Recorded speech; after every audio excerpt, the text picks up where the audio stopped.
período pré-natal, a gente tem dois principais métodos, né, que são a ecografia e a ressonância magnética.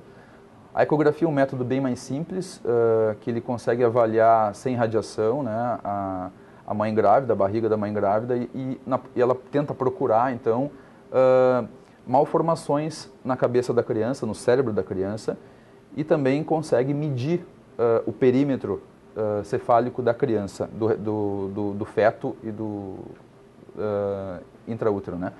Então, esse é um método mais simples que é disponível em qualquer lugar e não tem nenhum risco para a mãe e para a criança. O outro método mais, digamos assim, mais avançado, que aí não está disponível em todos os centros, né, é a ressonância magnética. A ressonância magnética ela também pode ser realizada tanto em grávidas quanto após a criança nascer.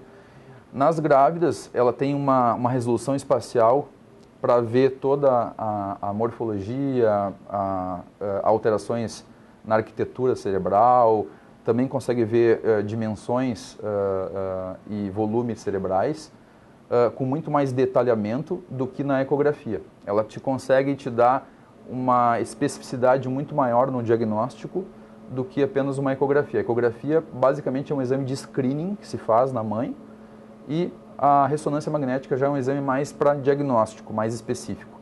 No período pós-natal a gente tem então todos os métodos disponíveis, desde ecografia, tomografia computadorizada, né, e ressonância magnética. Então esses três métodos são os principais.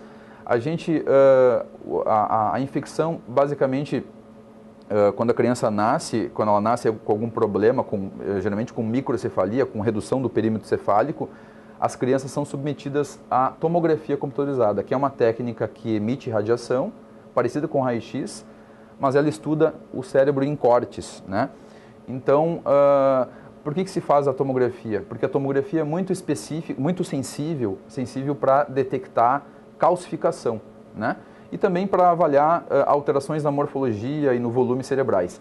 Então, por exemplo, aqui mostrando um exame, uma tomografia computadorizada, né, de uma criança normal, que tenha o perímetro cefálico normal, ou seja, ventrículos normais, né, sem dilatação, a densidade do parênquima cerebral é dentro da normalidade, e do lado de cá a gente tem um recém-nascido, né, uma criança que nasceu com redução do perímetro cefálico, ou seja, a microcefalia, com alterações então morfoestruturais do cérebro, né, que a gente consegue dizer que tem dilatação de ventrículo, né, tem atrofia cerebral e calcificações, geralmente corticais e subcorticais, que a gente consegue ver com essas manchinhas brancas apontadas pelas setas, né.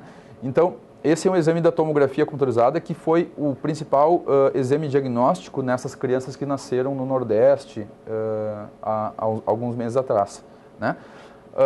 O terceiro exame, que é a ressonância magnética, que eu falei antes, ela também pode ser utilizada após o período, após o nascimento da criança, e ela vai te permitir, eu vou colocar aqui uma imagem, ela vai te permitir estudar com muito mais detalhamento então, esse cérebro, além de ver calcificações, além de ver dilatação de ventrículo, como a gente vê aqui, né, ela consegue estudar também como é que vai ser a formação do córtex, a formação dos neurônios, as camadas, né, de córtex cerebral nessas crianças que vão ser acometidas pela infecção pelo Zika vírus. Então, muitas dessas crianças vão ter com o passar do tempo, com o crescimento delas, vão desenvolver epilepsia, essas crianças, porque elas têm justamente causado pela infecção uma malformação do desenvolvimento do córtex. Isso gera então a epilepsia no futuro.